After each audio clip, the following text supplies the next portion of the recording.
Bueno, muy buenas tardes a todos y todas. Hoy vamos a continuar con nuestro programa del evento y hoy, bueno, el comité organizador del programa me dio este honor de presentar a nuestro ponente de la tarde de hoy. Esta conferencia magistral de Tomás, que se llama Ordenamiento Local, un gran tema, lo hablábamos en esta tertulia previa a nuestro inicio, donde decíamos que es un tema sustantivo de poder continuar debatiendo, no solo en este espacio actual, sino en espacios continuos, porque bueno, porque eso nos reconfigura como continente, nos ubica, pero además reconfigura lo que en este momento tenemos establecido como lo local. El maestro Tomás Lewis es investigador de nuestra cátedra UNESCO, Universidad de Integración Regional de la sede de FES Aragón UNAM. Él es argentino, está en Argentina. Es ingeniero agrónomo y magíster en ciencias de suelo, graduado de la Universidad Nacional del Sur de Bahía Blanca en Argentina. Trabaja en el Instituto Nacional de Tecnología Agropecuaria como experto en fertilidad de suelos y nutrición vegetal. Es miembro de la Asociación Argentina de las Ciencias del Suelo. Realizó visitas científicas en centros de estudios de Inglaterra, Austria. Aprobó curso anual de Economía Ecológica de la Universidad de Buenos Aires. Cursó materias de la maestría en Sociología en el Departamento de Economía. Participa de organizaciones no gubernamentales para la promoción de comunidades territoriales. Se desarrolla como investigador independiente en áreas de ruralidad, desarrollo local y sostenibilidad. Actualmente postula el criterio de ordenamiento local en un marco de convivencia democrática como un factor clave para la viabilidad mundial. Tiene un libro que hemos disfrutado muchos de los que estamos en este espacio y creo que definitivamente debemos de seguir promoviéndolo en diferentes espacios para, bueno, poder socializar y profundizar en este tema tan importante. Bienvenido, Tomás, a este espacio, a esta casa que es tu casa. Un fuerte abrazo y muchísimas gracias al comité organizador del evento por darme este espacio de poder presentar a Tomás. Bueno, gracias. ¿Puedo comenzar ya? Bueno, estoy muy complacido de estar en este lugar y también tengo una gran responsabilidad porque me han conferido esa confianza para cerrar este congreso de Ciencia, Educación y Tecnología en los módulos del año 2025. Así que es un gran honor para mí y una gran responsabilidad que trataré de asumir dentro de lo posible. Desde ya muchas gracias a la coordinadora y a la Cátedra UNESCO. Vamos a arrancar con la primera pista. Bueno, lo que yo les voy a contar es lo que he escrito hace un par de años, la primera vez que escribo un libro como autor único, pero también va a haber algunos contenidos que ya estoy pensando para un nuevo libro que va a ser una profundización de estas ideas, quizás más filosófica y más radicalizada en algún sentido. Porque hace 2 años, en los últimos 2 años pasaron muchas cosas en el mundo y también dentro de mi cabeza que me hicieron pensar de que algo más hay que hacer. Y, eh, por ejemplo, en el primer libro yo pensé que después de escribir muchas teorías y citas filosóficas, tenía que tener un cable a tierra. Entonces puse una sección que se llama Un lugar en el mundo, que es donde yo tuve la infancia, en el campo, y en este momento, para el segundo libro, estoy pensando que no hay un lugar en el mundo, sino que hay un mundo en cada lugar. Parece una diferencia sutil, pero es muy fecunda para mí. Bueno, y comenzamos para hablar de estas ideas con la utopía, porque la utopía es el alimento esencial para la esperanza. Y como dijo Zygmunt Bauman, estamos obligados a tener esperanza. La esperanza es un combustible renovable, pero hay que sustentarla. Y la utopía cumple esta función inicial. ¿Qué sigue? Siguiente.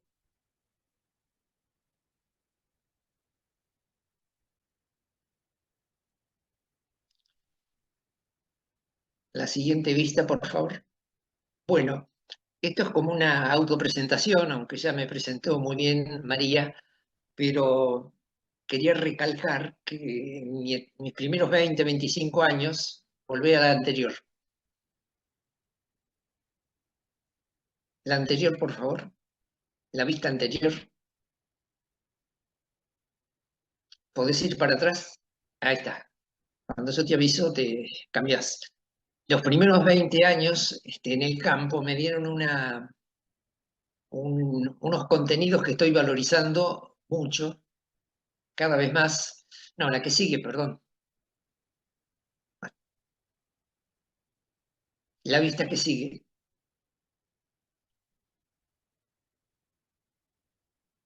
Es que creo que se traba un poco, Tomás, por eso es que, Ah, bueno. ajá, ya está. Ahí, déjala ahí, yo te aviso. Quiero decir que estoy revalorizando cada vez más estos años en el campo porque ahí tuve una integración mental con la naturaleza y eso no se perdió más. Y después, casi naturalmente, estudié agronomía en la universidad. Trabajé 35 años en un Instituto Nacional de Tecnología Agropecuaria, INTA, Bordenave, y ya cuando me jubilé, empecé a pensar de que con la agronomía no me alcanzaba para unas cuantas cosas que quería elaborar, y entonces cursé una maestría en sociología, también un curso virtual de economía ecológica, hice algunas lecturas, no muchas, no fui un gran lector, ahora sí estoy leyendo más que antes, y el tiempo también hace su trabajo silencioso porque es un tiempo activo. Y finalmente la escritura, que ya tenía como una vocación desde la escuela primaria, después se acentuó con artículos de opinión y trabajos científicos, pero es distinto cuando uno empieza a trabajar un libro, ahí la escritura adquiere un carácter muy, muy pedagógico y, y resulta una experiencia impresionante para el desarrollo personal. Y por último, la familia también siempre es un sustrato que apoya todo lo que uno puede hacer durante la vida.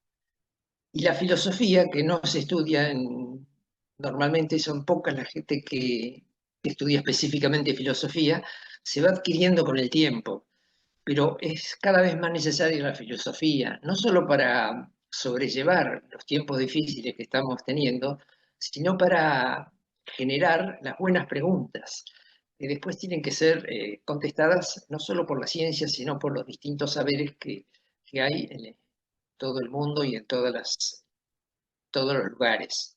Yo propongo que en todos los niveles educativos debería ser una materia fija, la filosofía. ¿Sigue?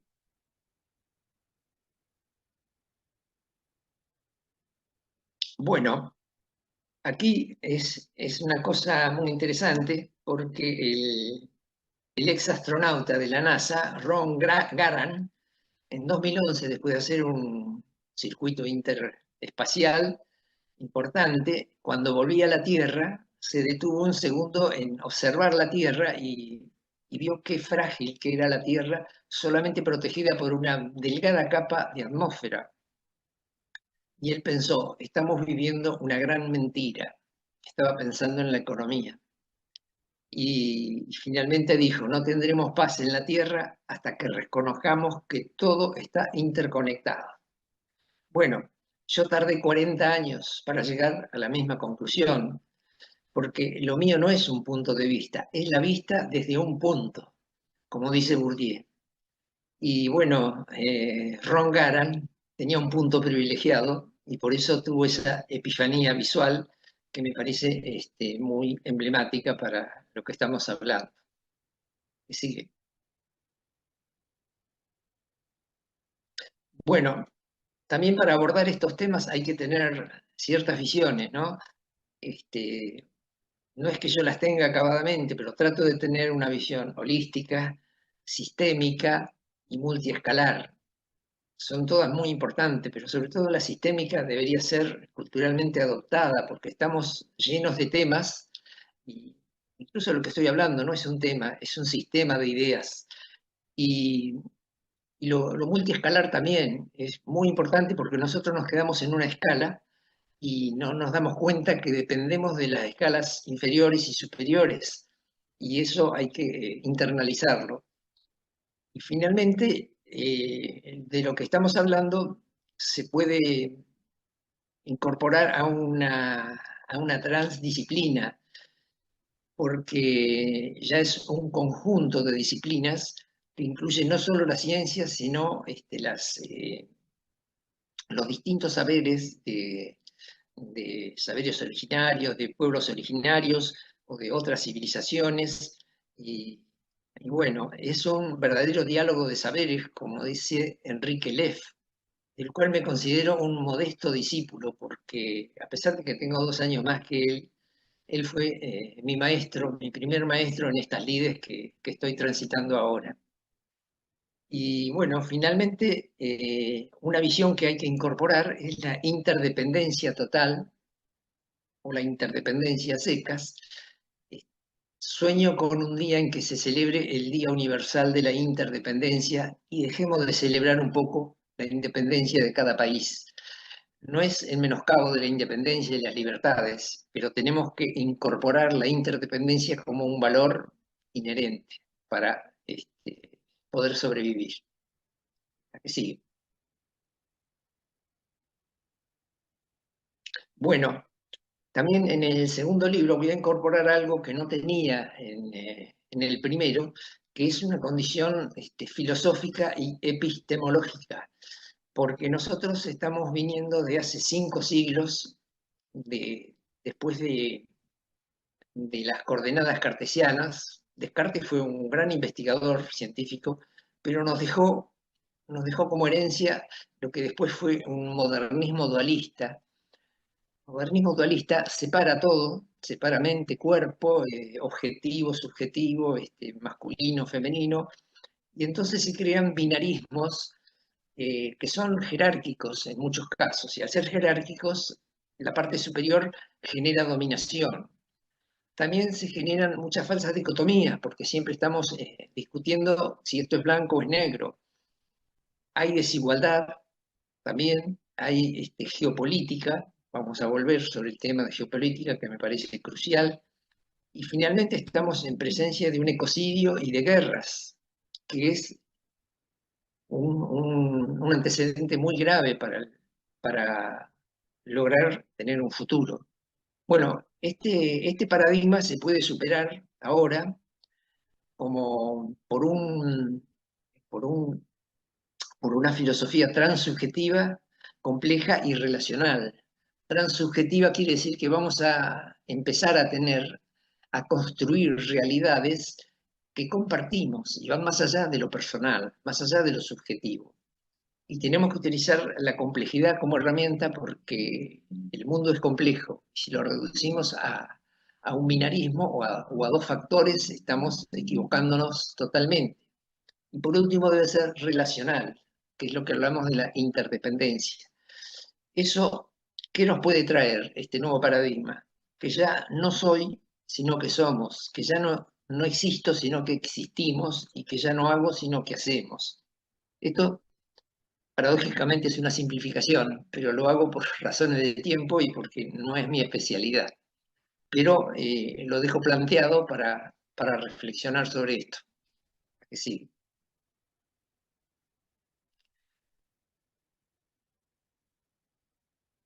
Bueno, también he aprendido en este tiempo que el poder no importa quién tenga el poder es el problema. Sobre todo el poder cuando lo asumimos como un sustantivo. El poder sustantivo es un poder de riqueza, de propiedades, y el poder naturalmente genera dominación.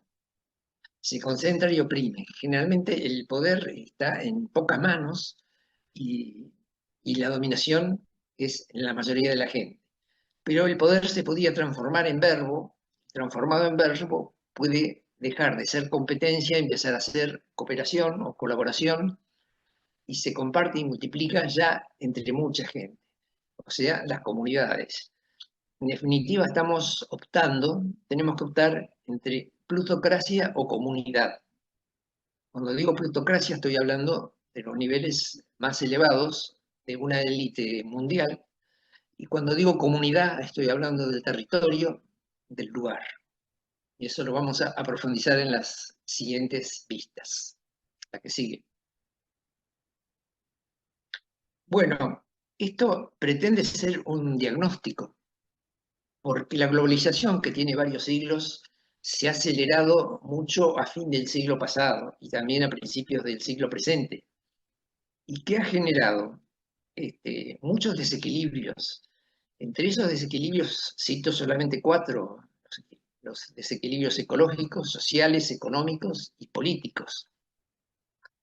Y eso es un gran problema, pero otro gran problema es que lo estamos tratando de solucionar en forma separada. Y es imposible, porque son sistémicos, todos están entrelazados y son síntomas que hay que solucionar abordando el sistema. Y cuando digo sistema, estoy pensando en los sistemas desde el más pequeño hasta el más grande, pero sobre todo el sistema mundial.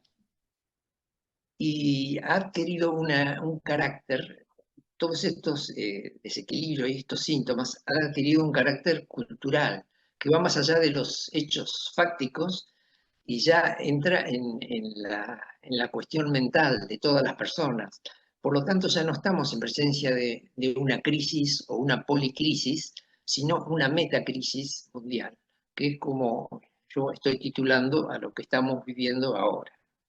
Bueno, esto sería solamente como un diagnóstico. Vamos a ver cómo lo abordamos. La que sigue.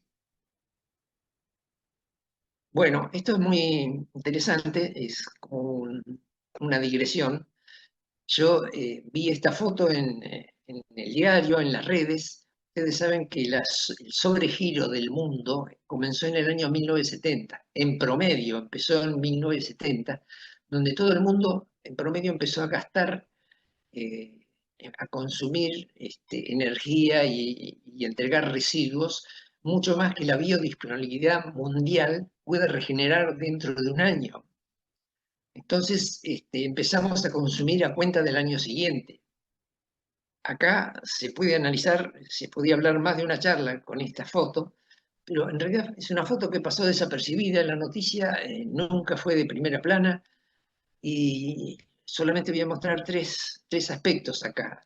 Eh, la ubicación de los países en el sobregiro no tiene que ver mucho con sus libertades, su democracia y demás, sí con sus niveles de desarrollo, pero es importante decir que hay un país, Qatar, que a principios de febrero ya comenzó el sobregiro, ya empezó a gastar para el año siguiente. Y después tenemos que Argentina, a mitad de año, a principios de julio, ya empezó el sobregiro y casi un mes después México. Pero lo que más me llamó la atención y me gustó, me encantó, que Uruguay es el país con menor sobregiro del mundo. Y pasa desapercibido.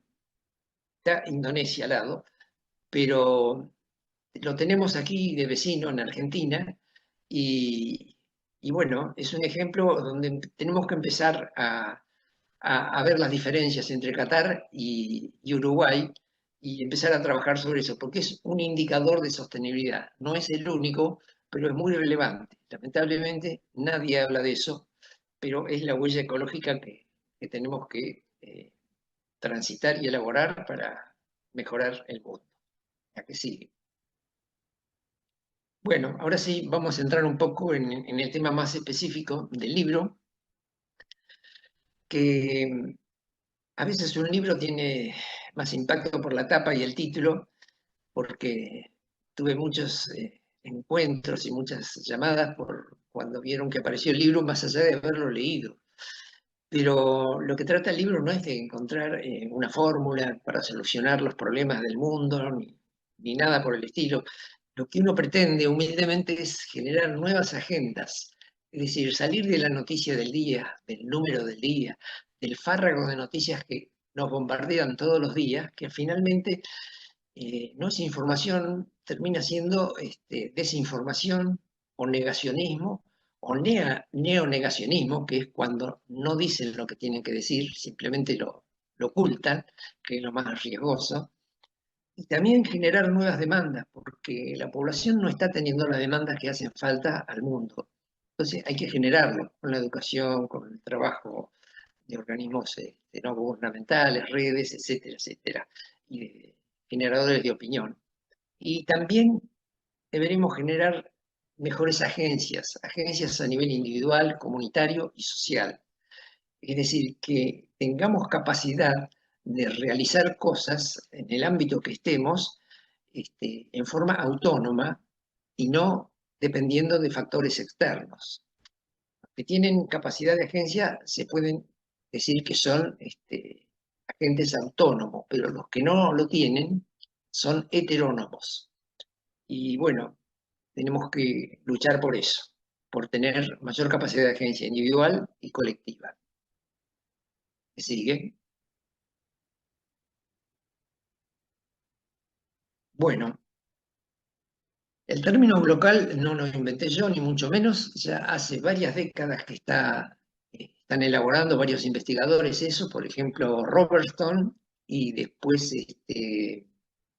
Ulrich Beck, que ya determinaron que es una falsa dicotomía lo local y lo global y que hay una relación dialéctica entre lo local y lo global. Y cuando hablamos de local y global, no estamos hablando de un lugar, una población, un sitio y el mundo. No son dos extremos. Es una continuidad que hay sin solución de continuidad entre el sistema más pequeño y el mundo total. Es una continuidad que debe generar una armonía intra e interescalar. Y para lograr eso se requiere trabajar el tema de sostenibilidad. Por eso digo que la resignificación que yo hago de la visión local es que sea sinérgica. Y para que sea sinérgica tenemos que incorporar la sostenibilidad sistémica, porque la sostenibilidad solamente funciona cuando todos los componentes actúan simultáneamente. Y bueno, una compañera mía que está en México, que me debe estar escuchando, encontró esa misma coincidencia en forma separada y entonces se conectó conmigo y por eso estoy acá conversando. Y, y bueno, la sostenibilidad sistémica debería ser una institución, debería ser algo constitucional, porque no hay forma de vivir sin esa herramienta. Siguiente.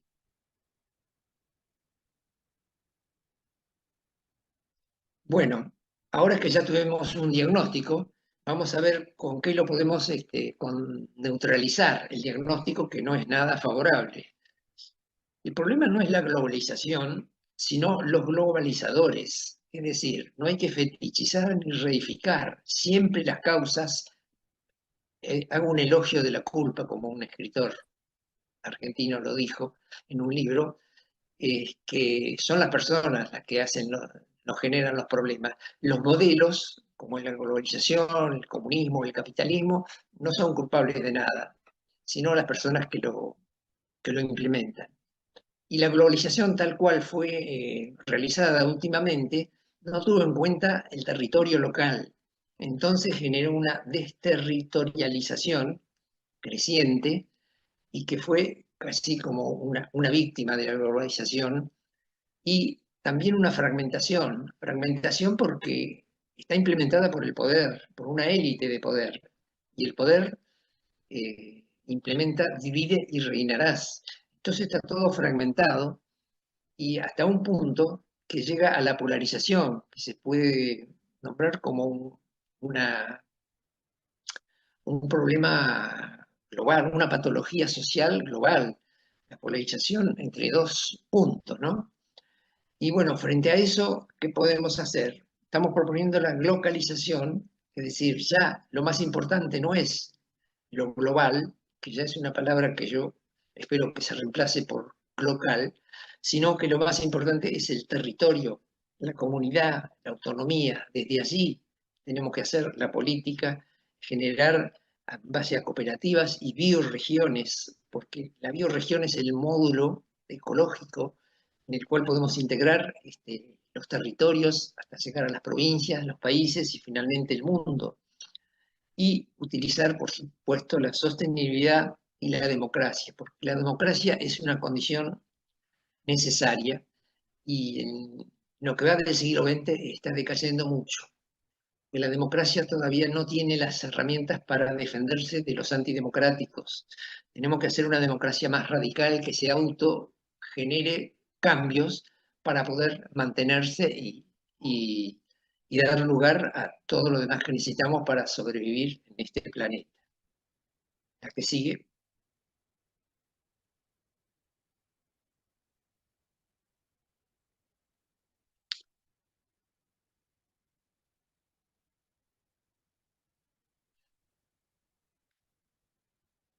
la otra.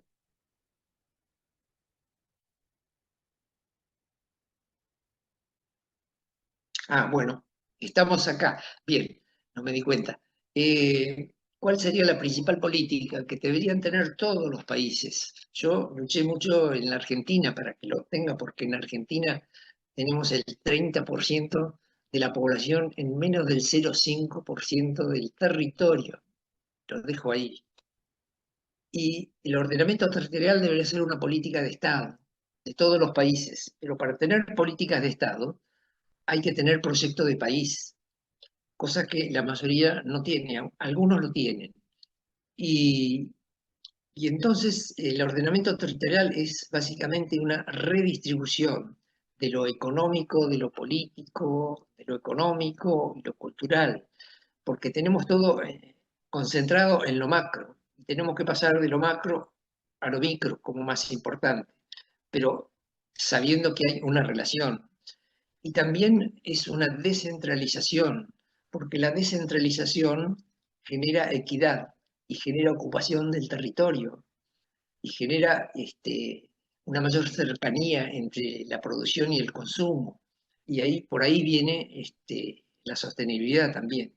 Yo estoy acuñando el término pimerización, sobre todo en la agricultura, porque la agricultura es el elemento más transversal, la agricultura y la alimentación, que puede haber en el mundo.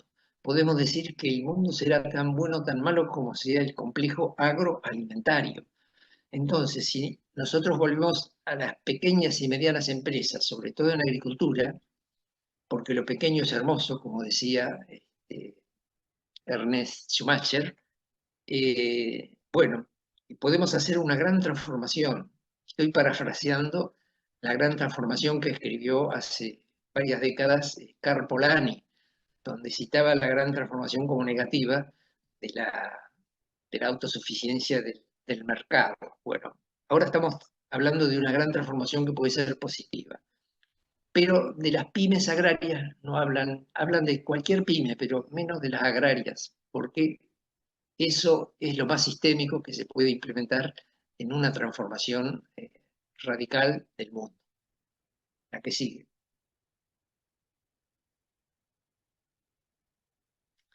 Bueno, para sintetizar un poco el cambio que estamos proponiendo, es pasar de un poder jerárquico y vertical, que es una élite global de muy pocas personas, y pasar a una política local que ya no sería jerárquica, sino sería heterárquica, sería horizontal y ascendente. Es cambiar totalmente el eje de, de la política. Y bueno, en eso tenemos que no estar pensando, tenemos algunas herramientas, por ejemplo, la innovación social, sobre todo en las comunidades.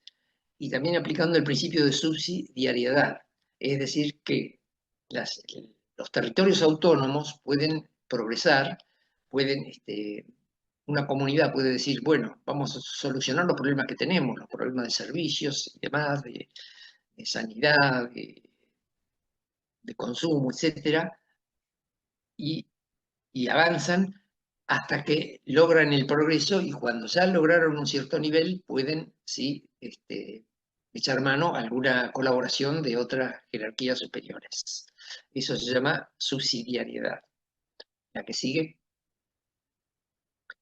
Bueno, con los elementos que dimos hasta ahora, podemos pasar de una utopía que mencioné al principio, que si bien alimenta la esperanza, tiene que pasar a ser una utopía concreta, porque si no puede transformarse en una distopía. Y la utopía concreta ya es cuando uno tiene un deseo profundo, puede trazar un horizonte de cuestiones a desarrollar y genera esperanza. Todas esas tres cosas juntas pueden generar un sentimiento de futuro, porque una de las grandes patologías sociales del mundo es que estamos perdiendo la noción de futuro. Estamos en el presente continuo, en el día a día, y sin visión de futuro, que tiene que ser un continuo entre pasado, presente y futuro, no hay solución posible. Así que esta es una apuesta importante también desde el punto de vista cultural. La que sigue.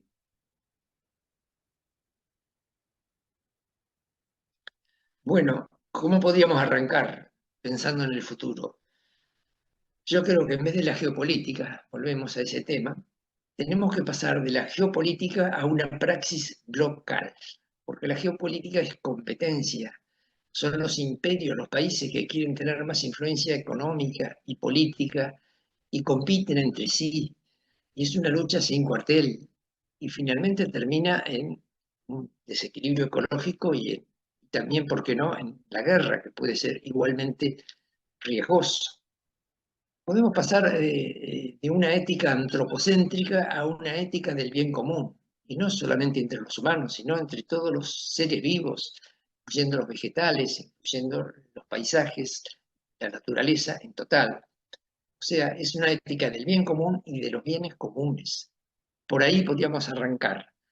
Y tampoco pensar en el biocentrismo, que sería lo contrario al antropocentrismo, porque el biocentrismo contiene el ismo, y el ismo es letal para cualquier modelo. El ismo es excluyente. Así que tenemos que estar pensando en otras palabras, en otro idioma. La que sigue. Bueno, con todo esto, ¿cuál es la agenda actual que yo estoy percibiendo? Yo creo que más importante que la agenda actual es decir que lo urgente y lo importante no son dicotómicos, no es una dicotomía, es una falsa dicotomía. Lo urgente y lo importante tiene que ser simultáneo, si no, no funciona. Lo que pasa es que lo urgente es un diferimiento a futuro. Entonces uno tiene que invertir pensando que en años va a tener los resultados. Es una inversión muy buena, es como invertir en sostenibilidad, en democracia, en educación, pero es también cumplir con la sostenibilidad en el sentido que es una equidad intra e intergeneracional. Y lo urgente, por añadidura, hoy por hoy tiene que ser la paz y la justicia, porque no hay forma. La justicia tiene que ser internacional, la paz tiene que ser mundial. Con una sola guerra ya no hay cambio climático que se pueda controlar. Y bueno, esta es, eh, esta es la gran idea que quiero poner en cuanto a la agenda. Considerar lo urgente y lo importante en forma simultánea. Bueno, estamos llegando al final. Vamos a ver la que sigue. Bueno, esto sería para finalizar. Tenemos una alegoría final que es una niña de 13 años, Anja Rosen, que hace 2 o 3 años ganó el primer premio Cartel de la Paz del año 2021-22 con esta figura. que esta figura lo dice todo, no hace falta explicar mucho, porque las manos son los distintos países que están tejiendo una cohesión social del mundo. Pero ella lo describió, no solo hizo la figura, sino que hizo la descripción. ¿Me sigue?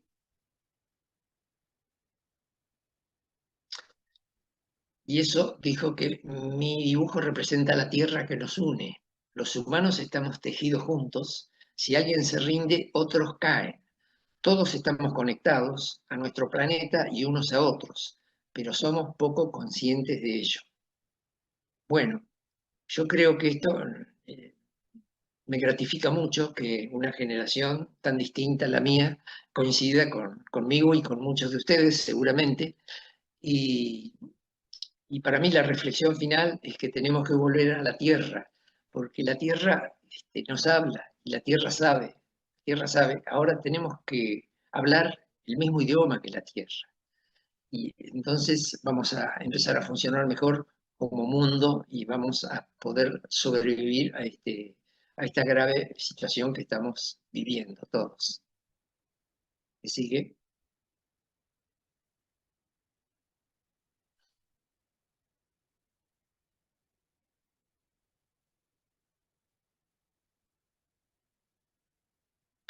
Bueno, con esto termino y espero poder conversar un poquito con cualquiera de los presentes y muchas gracias por todo, nuevamente.